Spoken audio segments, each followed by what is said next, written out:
Same game as before, my friend. First prize is a chance to live. I know what the second prize is, so please don't disappoint us. And so if you refuse to fight, it's gonna be going up having to jump in there and kill you both. A man walks into a drained swimming pool, and only one of them is walking out alive. One of them is holding a blade he doesn't want. The other one is on his knees, begging him to use it. Not for pity, not for peace. He's begging his friend to kill him, because it's the only way the people they both love get to escape. The man with the blade lowers it. He can't do it. So the man on his knees does something worse. He does it himself. By the end of this video, you're going to understand exactly how it got to this point. How a soldier who refused to become a killer one more time ended up trapped on an island where killing is the only currency that matters, and how far he was willing to go to make sure it was the last time anyone he cared about had to die for him. Let's rewind. We are introduced to John, a former Marine being transferred in chains to a prison unlike anything he's seen before. Level 6. Maximum security. The kind of place that isn't built to punish you.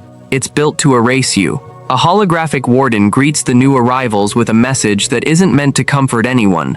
Society is done with you. This is where you disappear. Here's the first thing worth noticing. John isn't just another convict getting processed through the system. When the real warden pulls his file, it reads like a warning label. He killed his commanding officer.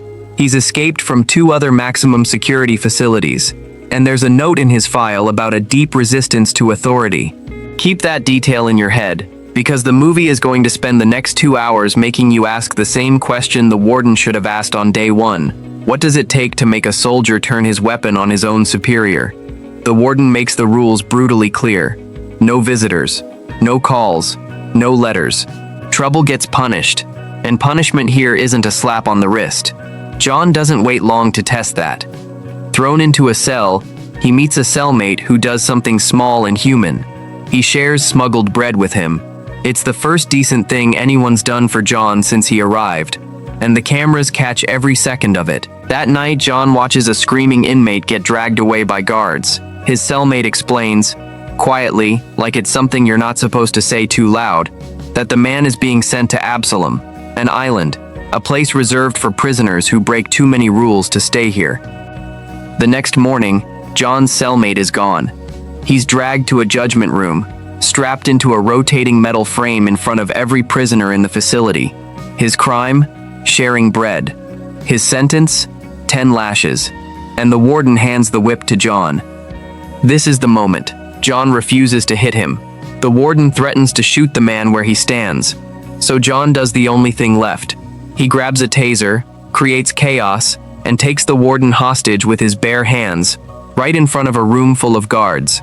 He doesn't win. He surrenders as guards swarm and beat him down. But he doesn't have to win. He just made his choice. And that choice is exactly why, hours later, a helicopter drops him onto Absalom with no explanation and no way back. Rats crawl over him before he even gets his bearings. Dense jungle, strange sounds. No sign that another human being has set foot here in years. Except they have, a lot of them. John barely gets moving before he's surrounded, captured by a brutal tribe calling themselves the Outsiders. They drag him to their camp, and they're about to strip him down to nothing when their leader stops them cold. His name is Marek, and here's the thing that should unsettle you immediately. Marek is smiling. He calls this island a vacation. That's not a joke. That's a warning about who you're dealing with. Marek decides John needs to prove himself, so he's shoved onto a net above an empty, drained pool and handed a blade to fight a man named Ralph, a man built like a wall, currently smashing a statue apart with his bare hands to make a point. John doesn't fight fair. He doesn't need to. One throw of the blade, and Ralph is dead before the fight even starts. Marek actually applauds this, steps forward to congratulate him. John steals his weapons and throws him in the pool too. He fights his way out at gunpoint, and this matters, because he could kill every single person standing between him and freedom, and he chooses not to. Remember that, this is a man capable of extreme violence who keeps choosing not to use it when he doesn't have to. The chase through the jungle that follows is relentless. John kills 2 more pursuers just to survive, takes an arrow to the leg, gets hit with blow darts, and finally goes over a cliff into the water below. He should be dead. He's not. He's found, barely alive, by a completely different group living on this island. People calling themselves the Insiders. Here's where the movie shows you something it's been hiding the whole time. This island doesn't just have one society. It has two, and they are nothing alike. The Outsiders live in chaos, no rules except whatever Marek decides in the moment. The Insiders live in something that actually resembles order. A gate, a watchtower, a leader everyone simply calls the Father. When John wakes up here, it throws him. Everything about this place is calm, in a way that feels almost impossible for where they are. He tries to explore, gets stopped from entering a guarded building by two men, Hawkins and Skull, who make it clear some things here are off limits, and then he's brought to meet the Father, the man in charge, who tells John something extraordinary. In the history of this island, nobody has ever walked away from Marek alive. John just did. The Father invites him to stay. John tells him straight, he's not staying. He's leaving this island. That single line is the engine of the entire second half of the movie. Everything John does from here forward is in service of getting off this rock, and he's going to drag other people's fates into that mission whether he means to or not. He starts building relationships almost against his own instincts. Dart, an inmate obsessed with fixing a broken gun, bonds with John over weapons. Hawkins and a man named Dysart walk him up to the watchtower and lay out exactly why nobody escapes. The Outsiders outnumber them 6-1, and any movement on the water gets a helicopter response within seconds. And then there's Casey. Casey isn't dangerous. Casey isn't hardened. Casey just wants to meet the man who beat Marek. He follows John around like he's found someone worth admiring, and John, a man who has clearly learned that caring about people gets them killed, keeps trying to push him away. He doesn't succeed. Casey sticks around anyway. If you've ever had someone attach themselves to you when you were doing everything you could to stay closed off, you already know exactly what kind of trouble is coming. The village holds a small Christmas celebration. A tree, a moment of quiet, the Father honoring everyone they've lost. John, of all people, asks them to pray for the ones who were banished too. It's a small gesture. It tells you something has already started shifting in him. He's planning to leave in the morning. The Father doubts he'll get far. He's right, but not for the reason anyone expects. Outside the walls, Marek is done being patient. The Outsiders are coming, and this time it's not a raid, it's an invasion. Warned just in time, the village arms itself. Casey asks John to fight beside them. John says no. Then he shows up on the wall anyway. What follows is brutal. Flaming arrows, a gate collapsing, the Outsiders pouring through the wreckage. John fights like the war never actually ended for him, saving Casey when fear locks him in place. Even the Father picks up a weapon, and it costs him. He takes a blade meant to kill him, saved only by Hawkins pulling it free. Marek and his second Scab slip in through the water and corner the Father in the tower. John gets there in time, drops Marek through a trapdoor mid-speech, and fights him one-on-one until Scab, now on fire, crashes the whole thing apart. Marek panics and pulls his people back. The village survives, but survival on this island always comes with a price, and this time the price is grief. As the bodies burn, John watches the flames and something in his own memory ignites with them. Flashes of the war, of civilians he was ordered to kill.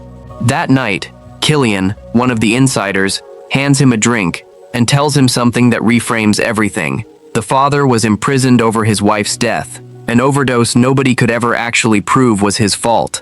Out of everyone on this island, he might be the only truly innocent man here. John discovers the Insiders have been building something in secret, a boat, an actual escape plan, engineered by Dart, cooling system rigged specifically to slip past the radar that's kept everyone trapped here for years. It doesn't work. Other sensors catch it. Helicopters destroy it before it ever touches open water. Someone on this island is feeding information to the outside. The Father knows it. He just doesn't know who yet. John strikes a deal. He'll go back into Marek's camp himself, retrieve a part Dart needs for a second boat, in exchange for 2 seats when it's finished. One for him, one for Casey. Casey insists on coming along for the retrieval mission. John refuses to let him, and goes anyway to make absolutely sure Casey stays behind. Casey follows him anyway. This is where we catch back up to where we started.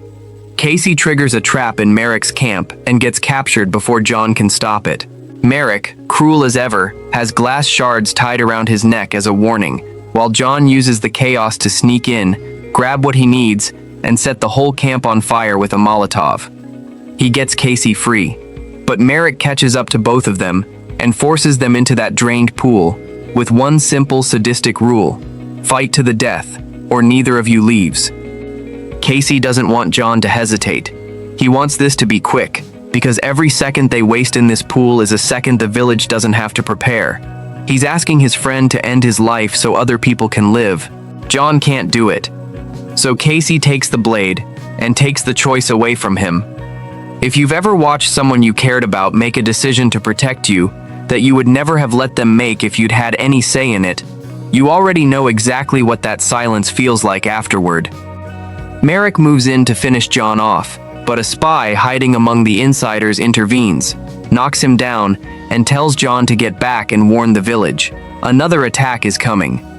John makes it back with the part Dart needs, but there's no time to celebrate a small victory. The father is dying, not from any wound, but from an illness that's been eating at him the whole time. He asks John to take his place as leader. John refuses. Instead, the father hands him his personal journal and one final task: get off this island and tell the world the truth about what's happening here. That night, for the first time, John actually says it out loud. His commanding officer ordered him to kill civilians. The government buried it, and John killed the man who gave that order, not out of madness, but out of the one line he wasn't willing to cross twice. The outsiders launch their final assault at dawn, storming what they think is an empty village. It's a trap. John detonates an explosion from the tower that wipes out most of Marek's remaining force in one strike.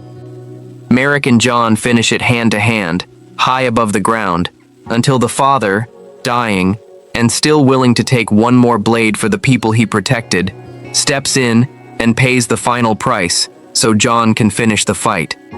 Marek falls. It's over. Except it isn't, because the boat is already burning by the time John and Hawkins reach the shore. The traitor is exposed, and Dart, the very man who built the escape plan in the first place, is dead. And when John forces the truth out of the island's healer, Tom, he learns Tom sold information for a shot at freedom too. John makes Tom change the helicopter's landing coordinates. When it arrives, the insiders take the soldiers by force. John corners the Warden, the man who sent him here in the first place, and instead of killing him, does something colder. He throws him out of the helicopter, stranding him on the island with Tom, and flies away with Killian and the survivors, who are finally, actually free. Somewhere in that jungle, the outsiders close in on the two men left behind. The movie leaves you to decide what happens next. So what do you think about this movie? Let me know in the comments. And if you enjoyed this recap, don't forget to like and subscribe for more amazing movie stories. See you in the next one.